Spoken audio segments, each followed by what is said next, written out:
Assalamualaikum warahmatullahi wabarakatuh. Kembali lagi bersama saya di sini. Kali ini saya akan membahas mengenai P3K Guru, yaitu syarat-syaratnya dan nilai afirmasinya bagaimana, serta yang siapa saja sih yang berhak mengikuti seleksi pertama, kedua, dan ketiga.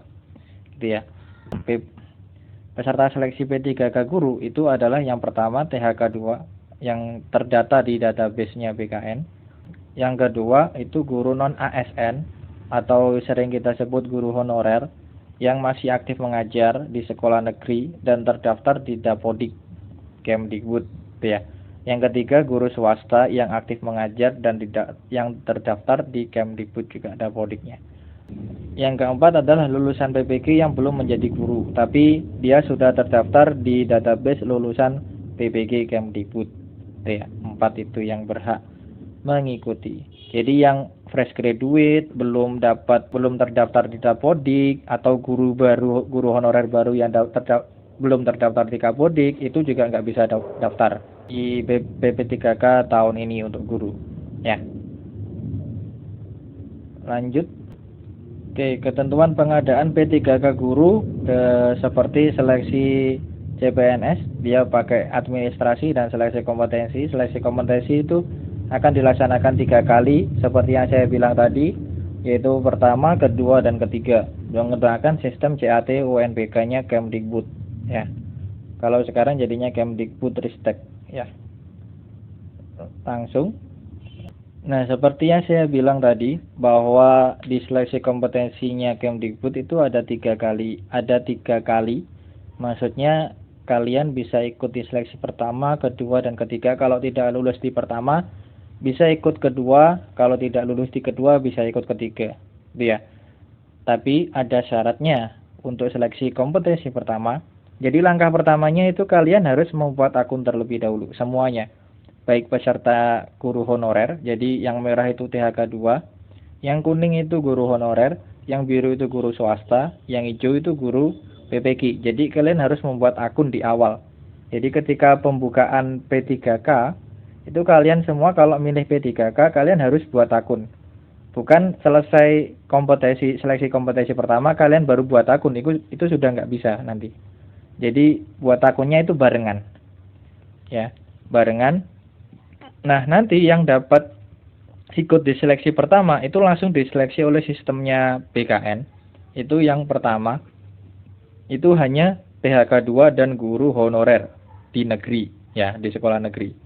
Nah, seumpamanya seperti ini, kalian ada di sekolah A, di honorer di A, tapi di formasi yang di input di BKN itu ternyata formasi kalian tidak ada di A, tapi ada di sekolah B yang masih satu provinsi atau satu kabupaten kota. Nah, itu kalian boleh daftar di provinsi tersebut, di satu provinsi tersebut atau di satu kabupaten. Yang tidak boleh kalian lakukan itu misalkan kalian sekolah A di provinsinya A, terus kalian pengen pindah ke sekolah B di provinsi B, itu nggak boleh. Atau kalian terdaftarnya honorer di kota A itu pindah ke kota B, itu nggak boleh. Itu ya. Yang boleh itu kalau kalian di kota A ya cari formasi yang di kota A, itu ya. Kalau di sekolah kalian tidak ada. Seperti itu. Yang saya tangkap dari penjelasannya Bapak kemarin seperti itu. Jadi masih satu instansi. Gitu ya. Dan satu instansi dan masih sama dengan yang dimaui ijazah kalian. Seperti itu. Itu seleksi pertama itu adalah THK2 dan guru honorer negeri. Nah, untuk seleksi yang kedua, itu pesertanya adalah seleksi yang pertama dan kedua yang tidak lulus. Dia tidak lulus kompetensi. Lalu ditambah peserta dari guru swasta dan PPG. Gitu ya. Jadi PPG dan swasta itu baru bisa berkompetensi pada seleksi kompetensi kedua. Ketentuannya peserta 1 dan kedua memilih kembali kebutuhan atau formasi yang masih belum terisi sesuai sertik atau kualifikasi yang bersangkutan. Nah, yang peserta 1, 2, 3 tidak dapat melamar di instansi lain. Maksudnya lintas instansi itu nggak boleh. Seperti kota A ke kota B itu nggak boleh. Itu maksudnya kalau atau provinsi A ke provinsi B itu nggak boleh. Nah, peserta yang keempat itu melamar di instansi sesuai domisilinya. Jadi misalkan di KTP kalian itu KTP Jawa Timur, gitu ya. Kalian nggak boleh memilih di Jawa Tengah atau Jawa Barat atau Jakarta atau Papua atau manapun, harus di Jawa Timur. Kalau di kota ya di kota itu kalau ada, kalau nggak ada baru ke Jawa Timur, gitu ya. Jadi lingkupnya kota dulu, kalau nggak kota ya Jawa Timur.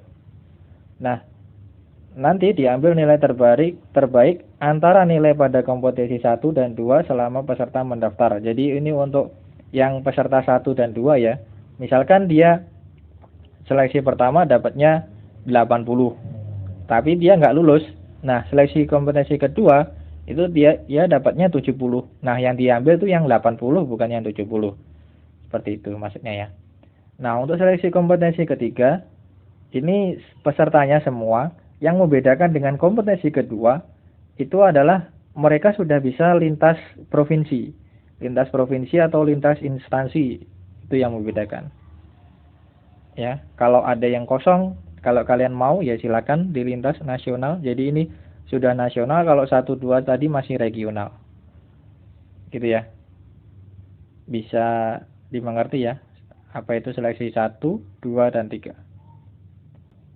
Jadi kita lanjut ke afirmasi. Untuk afirmasi nilai untuk guru ya, untuk guru itu kalau sertifikat pendidik, kalau dia punya serdik itu nilainya 100%. Tapi hanya di kompetensi teknis. Yang manajerial dan sosiokulturalnya enggak. Ya. Lalu kalau di atas 35 tahun dan berstatus aktif sebagai guru selama 3 tahun, ya, dia akan tambah 15%. Jadi kalau dia di atas 35 tapi belum aktif selama 3 tahun, jadi dia tidak dapat ini, nomor 2. Diingat-ingat keterangannya ini ya, harus 3 tahun terakhir. Jadi kalau dia masih 2 tahun, meskipun dia di atas 35, dia tidak dapat yang 15% ini. Oke. Nah, untuk penyandang disabilitas itu dapat 10%, tapi verifikasinya dia pakai verifikasi video sekarang ya. Lalu kalau THK 2 dan berstatus aktif mengajar 3 tahun, laki-laki 3 tahun, itu dapat tambahan 10%. Dan ini bersifat kumulatif, jadi kumulatif. Maksudnya gimana? Jadi kalau kalian itu THK 2 dan penyandang disabilitas dan berusia di atas 35, maka nilai kalian sudah 35%. Jadi misalkan nilai kalian nanti itu ada pada waktu tes itu nilai kalian adalah 65%, ya. 65%, maka nilai kalian itu sama dengan 100%. Jadi 65% ditambah 35%, gitu ya. Bukan 35% dari 65%, bukan itu. Tapi 65 ditambah 35. Jadi 100%. Kalau serdik otomatis sudah 100%. Kalau yang belum serdik ada ketentuannya sebagai berikut. Jadi kalau kalian di bawahnya 35 maka tidak ada afirmasinya.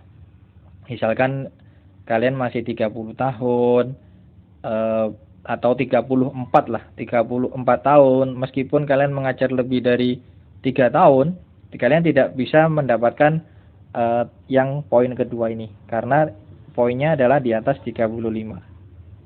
Ya, itu. Jadi ini adalah kesempatan untuk guru-guru yang di atas 35, penyandang disabilitas dan THK 2 untuk mendapat nilai lebih. Ya, jadi nilainya lumayan, 15 tambah 10%. Kalau dia punya serdik, dia langsung 100%. Oke, jadi ini kumulatif. Jadi kalau dia di atas 35 dan hanya THK 2 berarti nanti 15 tambah 10 saja, jadi 25%. Gitu ya. Sampai di sini pembahasan kali ini, semoga bermanfaat buat kalian yang ingin ikut P3K. Sukses buat kalian, sampai ketemu di jadi ASN kalian. Assalamualaikum warahmatullahi wabarakatuh.